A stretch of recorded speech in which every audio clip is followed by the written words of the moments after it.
est-ce que tey jii fi ñu toll nii ñoom waruñu woon mun a teg li nga xamante ni mooy solution yi laataa même daje bi di am comme xam nañu boobu tey problème baa ngi duré. waaw soxna Penda man damay faral di am fierté di wax ne je suis un pur produit de l'école publique sénégalaise c'est-à-dire tey jii ni certificat ba doctorat ci école publique sénégalaise laa ko amee ça veut dire que ni askan wi ñoo jël seen dërëm ñaar dërëm def ko ci gafa ko muy l'argent du contribuable fayal ma jàng kon école publique sénégalaise bu subiree yenn problème yii nii à premier chef daf may interpeller te ñi ko jël en otage aussi gën ma ëlëm muy ñi nga xamante ne ñooy nguur gi war a doxal ak enseignants yi tamit am nañ ci part de responsabilité pourquoi parce que Kéba Mbaye daf ko waxoon en 2005 leçon inaugurale à l'UCAD mu ne s'adressant au professeur que c'est un soldat de la science et ki nga xamante ne moom mooy diriger c'est l'otage de ses promesses le premier s'évertue à ne jamais sortir du domaine de la science mais l'autre aussi dafay garder les promesses des directeurs yi nga xamante ne ñu ngi koy garder précisément ci seen mémoire alors tey jii nii nag day jur njàqare bu ñu demee ba ñoom ñaar ñëpp téye en otage li nga xamante ne moom mooy l'avenir de toute une génération parce que dégg nga grand Omar Faye li mu wax léegi nee na les enseignants sont tributaires à hauteur de 40% de l'élection de Macky Sall. Ça veut dire quoi? Ça veut dire que les enseignants étaient en engagement politique contre Wade.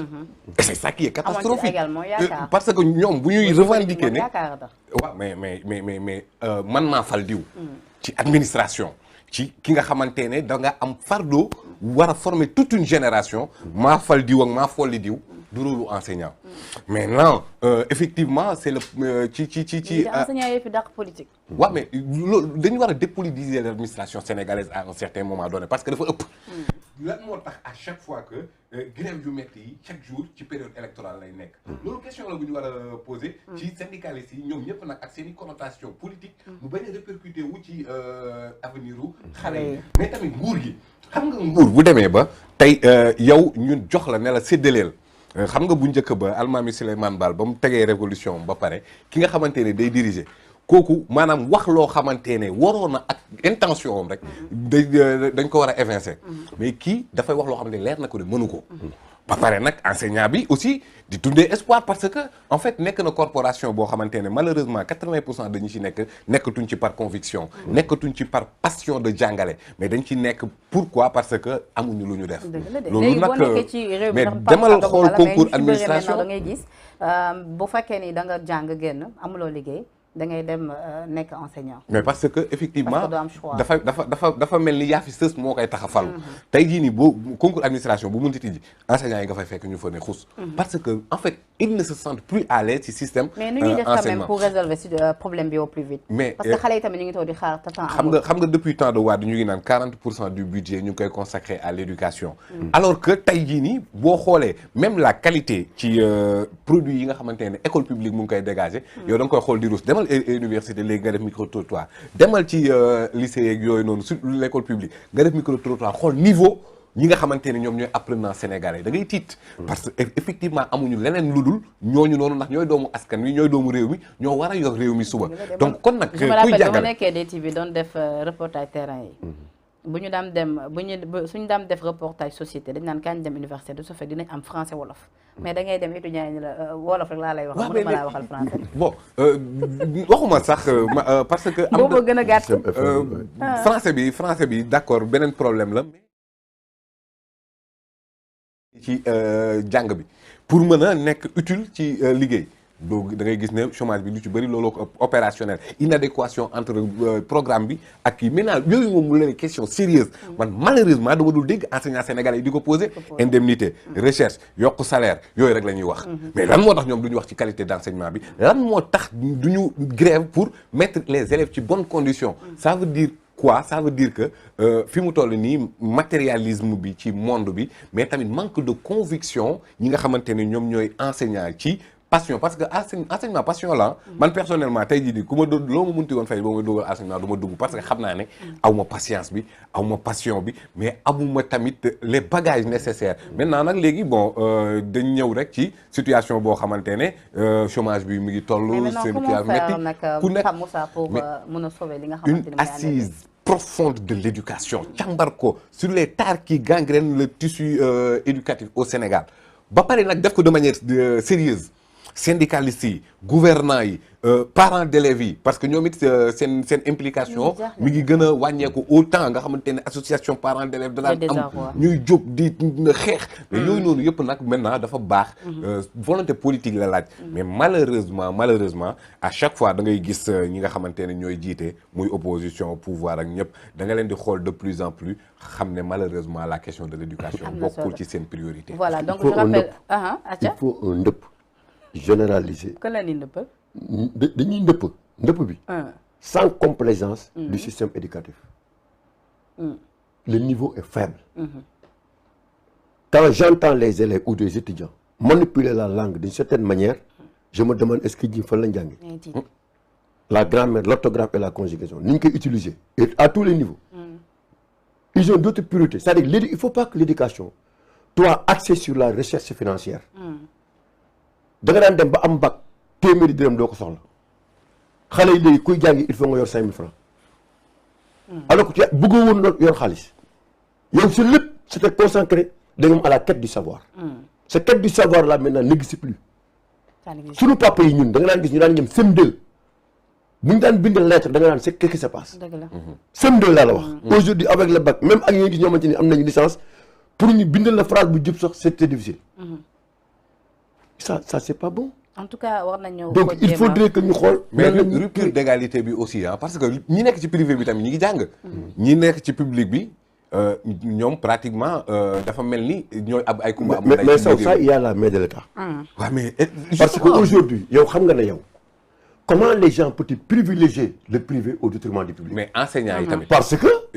Omar xam nga ne am na enseignants yi nekk ci public bi. mais ñu ngi ci biir privé yi tamit di xarmat. d'accord na li nga wax mais il faut prendre des mesures. parce que gis nga nguur buñ la boo demee ba nga xamante ne kenn respecté tout la rek il y a des problèmes. problème am na. si le pays devient anormal rek problème dem. il faudrait que képp koo xamante ne da nga nekk dans le public ñu mettre dans les bonnes conditions di la fay comme il le faut am na loo xam ne boo ko defee dañ la war a dóor ay daan. am na solo donc je rappelle toujours que vous suivez votre émission Sénégal VSD ma jégal waaw acca daane la. du ma nangu. ci réew mi. mais yow bu en notre temps boo daan jàngee école privée da ngay laaxatu. seuls les nullards fréquentaient l'école publique. da ngay dàq public nga dem privé. dañ lay dàq ba pare nga door a dem privé. mais léegi c'est tout à fait le contraire. tu ne veux plus fréquenter le public tu préfères le privé. et ça il y a non ça aussi il y a la main de l'État. État bi deful li mu war a def pour accompagner le public au détriment du privé. et privé yi lañ gën a privilégié lu ñu bëgg ñu defal leen ko. bu ko public bëggee duñ ko def la gratuité des fournitures scolaires. 40% du budget de l'État. nga mettre que dans l'éducation mais war na am gratuité. war na am crèche war na am bic. mais les toilettes yi xale yi di fréquenter. les classes mais il y a que des rats des mouches et des moustiques.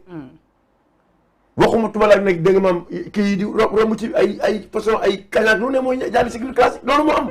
non dëgg la. kenn xamatul classes yi. les classes sont vétustes les écoles sont vétustes. sans compter maintenant les abris provisoires. comment peut-on concevoir des milliards. plus de 30 milliards débloqués. pour régler le problème des abris provisoires jusqu'à présent. mais Omar loolu tamit syndicalistes ñoom buñ posé wuñ question yooyu. malheureusement ñoom it. c'est-à-dire syndicalistes seen grève yu metti yëpp. posé wuñ véritablement le problème de l'éducation sénégalaise. surtout sur le plan qualitatif moom mooy seen intérêt. donc gis nañ bu baax a baax à peu près yéen ñaar seen gis-gis par rapport ak éducation bi je pense que ni lu am solo ngeen argumenté ku ci nekk damay bëgg ñu clôt nag partie éducation ndax actualité bi pàcc yi dafa bëri.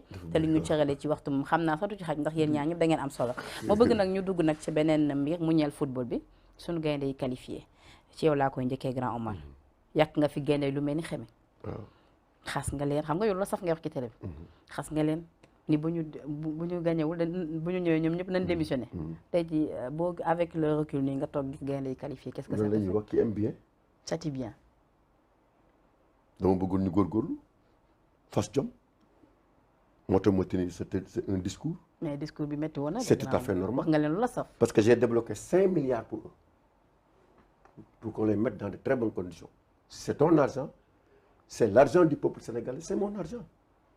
Il n'est pas question que nous ayons une équipe de cette dimension te véritablement wanewuñu lu tax tey ñu jox espoir askan wi. waaye dégg nañ ñu seen match yi ñu football tout dernièrement quand même loolu am nañ ci satisfaction et c'est ce qu'on cherche c'est-à-dire que réew mi tant que bu ñu gisul loo xamante ne baaxul duñ ko wax du baax. du baax nëppal bi bokk na ci li yàq réew mi fu ñuy nit gis dëgg ak fu mu mënti nekk na nga taxaw di ko wax loolu nag moo tax ñu wax moo tax ñu ngi ni ku def lu baax rek ñu wax la ko ku def safaan bi aussi ñu wax la ko. naka nga gisee seen performance bu mujj bi baax na est-ce que xam nga ne man on m'a surnommé Chris Waddle xam nga ne man Chris Waddle lañu mën a wax. Chris naka. Chris Waddle. Chris Waddle c'est un joueur marseillais. ndax da nga mënoon football. bu baax gaucher. sama gaucher bi. Grand lu ma neex laa si doon grave nekkate international la. ah non non non football dama lay wax ni Rufisquois yi may gis. lu ma neex mën naa ko def ci bal man. mais grand boo critiquer équipe nationale aussi ci surtout effectif bii ñu yor. waaw mën nga mën football de. ba nga seetaanee ay critiques am sax moom lu mu la. non c'est-à-dire gis nga équipe nationale u Sénégal grand bi mi ngi exagéré. peut-être sur le terrain. c'est partagé de. sama critique yooyu. xanaa déglu laay jaw même critique la def ce jour-là qu'est-ce qu'il a dit il a dit que le joueur guinéen là lu mu tudd te mu nekk ak kii te mu nekk ak Sadio Mané fële Liverpool nee na moo gagné Sadio Mané il devait faire pour lui. kan Naby Keita. Naby Keita. non que Sadio Mané c'est lui qui doit être l'animateur de l'équipe. mais ana Naby Keita ci kan bi c'est l'âme de l'équipe. c'est lui qui doit kii waaye noonu dem na. dem na Sadio Mané est toujours là. waaw mais d'accord mais ñun aussi yàlla dimbal nañu. ci suñu parcours. dajewuñu ak équipe yi nga xamante ne yaakaar nañu ay favori lañu. dëgg la. amul benn yoon. match bi ñu gën a yaakaar ne tey benn équipe favorite la ñu dajal mi ngi nii c'est la finale te yàlla nañu ci yàlla may ndam. maintenant bu ñu kenn liggéey. taxawal foofu fi ka taxaw union des cœurs. nga ni ngir yàlla. bamtuwaat ko. bu ñu kenn liggéey bu kenn marabouté équipe bi. commencé nañ bu kenn ñaan pour que équipe bi bañ a am victoire. kon ngi wax naan dina ko jël du ko jël diñ ca. parce que réew mi damay seetlu saa yi ñu soxla yooyu ñëpp bokk ndey bokk bàyyi une unité métallurgique autour de l'équipe di nga gis ñu yàq. ñii di jéem a liggéey yaakaar ni victoire bi bu équipe nationale gagné Macky Sall moo ko moom wala bu victoire bi amee fédération moo ko moom il se trompe lourdement j'aime plus que Macky Sall l'équipe nationale du Sénégal man mi ma lay wax ni ce que je débloque comme moyen di def samay sarax ce que je débloque pour que équipe bi gagne à tous les niveaux Macky Sall ne le fait pas donc pourquoi aujourd'hui quand l'équipe nationale gagne c'est pas la victoire de Macky Sall ce n'est ni la victoire de la fédération c'est la victoire de tout un peuple sénégalais nous avons qu'un seul parti actuellement c'est le Sénégal équipe à travers équipe nationale donc dañu war a concentrer wu mobiliser wu pas doon ay spectateurs mais doon des supporters le supporter c'est lui qui accepte pendant 120 minutes ou 90 minutes derrière l'équipe nationale du Sénégal. am na solo Pa Moussa Sénégal war a gagné li nga xamante ni moom mooy Coupe d'Afrique bi ci jamono jile mu war a nekk période bi nga xamante ni xol yi dañuy booloo mais également coupe bi su ñëwee fii mu war a apaiser bu baax a baax lu bëri ndax ku ne xam na ni football day boole Youssou Ndour woykat bu mag bi way na ko